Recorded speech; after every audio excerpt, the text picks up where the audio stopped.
If you're 25 and you haven't started building this, you've already lost a decade of wealth. And I'm not talking about investing in the stock market or starting a business. I'm talking about something that's been stolen from you so quietly, you probably don't even know it's missing. Here's the uncomfortable truth. While you were being taught to be likable, some women were being taught to be wealthy. And that gap? It compounds every single year. By the time you're 35, they'll be 10 years ahead. By 40, the gap is almost impossible to close, but here's what's even more painful. It's not because they're smarter than you. It's because they started building something you were actively discouraged from building. And if you're ready to hear what that is, and more importantly, how to start building it today even if you're already behind, keep watching. Because this is going to make you angry. But anger is better than ignorance. Welcome to She Thinks Deeply, where we explore money psychology, love patterns, power dynamics, and the deep inner work that actually changes you. If you're new here, this channel is for women who think too much, feel too deeply, and refuse easy answers. This is not surface-level advice. This is the uncomfortable truth about money that no one tells you until it's too late. Today we're talking about wealth, real wealth, not the Instagram kind, the kind that gives you options, power, and freedom. And we're starting with the thing most women don't discover until their 30s, when they've already lost a decade. So what is it? What's the thing you should have started building by 25? It's not a retirement account, though you should have one. It's not a side hustle, though that helps. It's not even a high-paying career, though that matters. It's your financial identity. And I know that sounds abstract, so let me explain what I mean. Your financial identity is the deeply embedded belief system about who you are in relation to money. It's your unconscious answer to questions like, am I the kind of person who earns a lot? Am I the kind of person who keeps money? Am I the kind of person who invests? Am I the kind of person who asks for more? Am I the kind of person who builds wealth or just manages scarcity? And here's why this matters more than any investment strategy or budgeting app. Your financial identity determines your financial ceiling. You will never consistently earn, keep, or grow more money than your identity allows, even if you make it temporarily through a bonus, an inheritance, a windfall. You'll find a way to lose it if it doesn't match who you believe you are. This is why lottery winners go broke. Why people who get raises somehow still end up living paycheck to paycheck. Why you can know all the right money moves and still not make them. Your financial identity is the operating system. Everything else is just apps. And if you weren't raised to see yourself as wealthy, you're running broken code. So why weren't you taught to build a wealthy financial identity? Because women are socialized to have a scarcity identity, not a wealth identity. Let me show you what I mean. From the time you were young, you were probably taught some version of these beliefs. Money doesn't grow on trees. We can't afford that. Rich people are greedy. It's shallow to care about money. Good women don't prioritize wealth. Be grateful for what you have. Don't be materialistic. And these weren't just casual comments. They were identity programming. You were being taught to see yourself as someone who manages lack, not someone who creates abundance. Meanwhile, wealthy families were teaching their daughters completely different lessons. Money is a tool for freedom. Wealth is your responsibility. You should always know your worth and ask for it. Being financially independent is non-negotiable. Build assets, not just income. See the difference? One group was being programmed to accept scarcity. The other was being programmed to create wealth. And by 25, those belief systems are so deeply embedded that they feel like truth instead of programming. Here's where it gets painful. Financial identity doesn't just affect how you think about money. It affects every financial decision you make, every single day, for your entire life. If you have a scarcity identity, you don't negotiate your salary because you should be grateful to have a job. You don't invest because investing is for rich people. You don't start a business because that's too risky. You don't ask for raises because you don't want to seem greedy. You overgive in relationships because love means sacrifice. You undercharge for your services because you don't want to be difficult. Every single one of these decisions costs you money, not just once. Compounding over decades. If you have a wealth identity, you negotiate every offer because you know your value. You invest early because that's what wealthy people do. You start businesses because that's how you build real wealth. You ask for raises because your skills are worth paying for. You have boundaries because your energy has value. You charge what you're worth because undercharging is undervaluing. And the gap between these two women, by 25, it might be a $10,000 difference in salary. By 30, it's a $100,000 difference in net worth. By 40, it's a completely different life. Not because one worked harder, but because one was operating from an identity that created wealth, and the other was operating from an identity that managed scarcity. Let me tell you about two women who graduated from the same university in the same year. Both smart, both capable. Both started at similar entry-level positions, making around $45,000. Woman A was raised to be grateful. She believed good things come to those who wait, and hard work speaks for itself. She stayed at her first job for 4 years without asking for a raise because she didn't want to seem ungrateful. When she finally got a new job, she accepted the first offer, $52,000, because it felt like a lot of money compared to what she was making.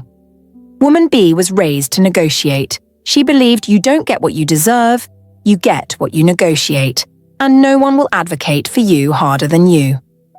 She negotiated her first offer and started at $50,000. After 1 year, she asked for a performance review and a raise. After 2 years, she left for a better offer, negotiating up to $70,000. By year 4, she was at $85,000, same starting point. 4 years later, Woman A, $52,000, Woman B, $85,000. That's a $33,000 annual difference. But it's not just 1 year. That gap compounds. Over a 40-year career, assuming similar growth rates, Woman B will earn approximately $1.3 million more than Woman A.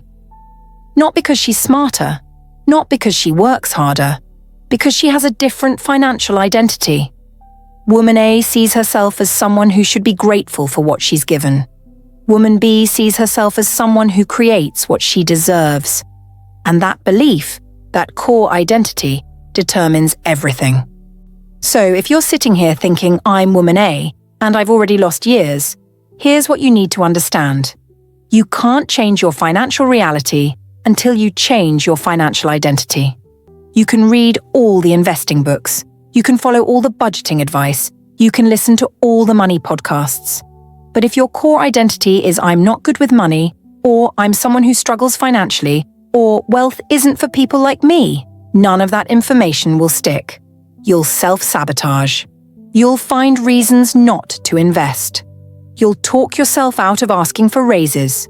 You'll unconsciously keep yourself at the income level that matches your identity. Because behavior always aligns with identity. So how do you actually shift your financial identity? Step 1. Identify your current money identity.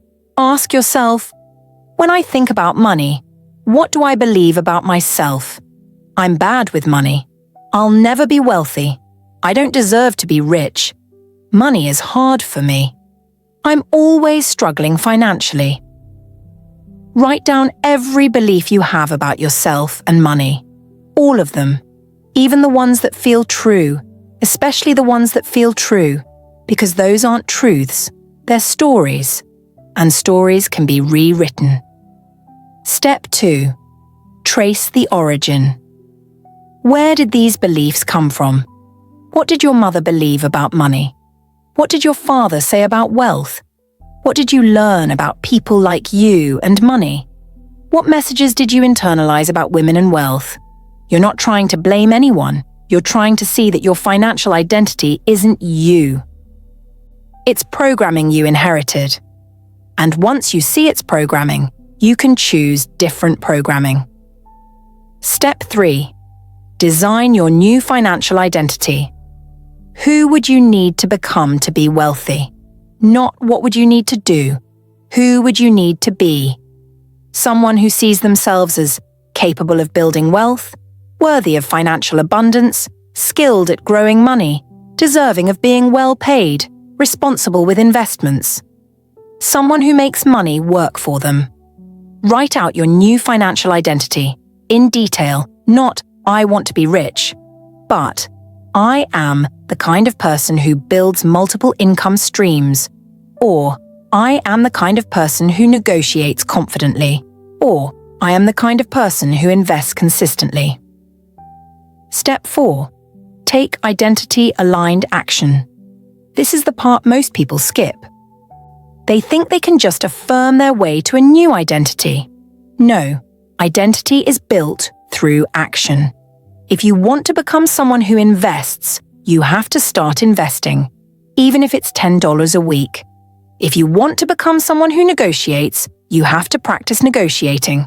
Even if it's just at a farmer's market, if you want to become someone who earns well, you have to start acting like someone who knows their value.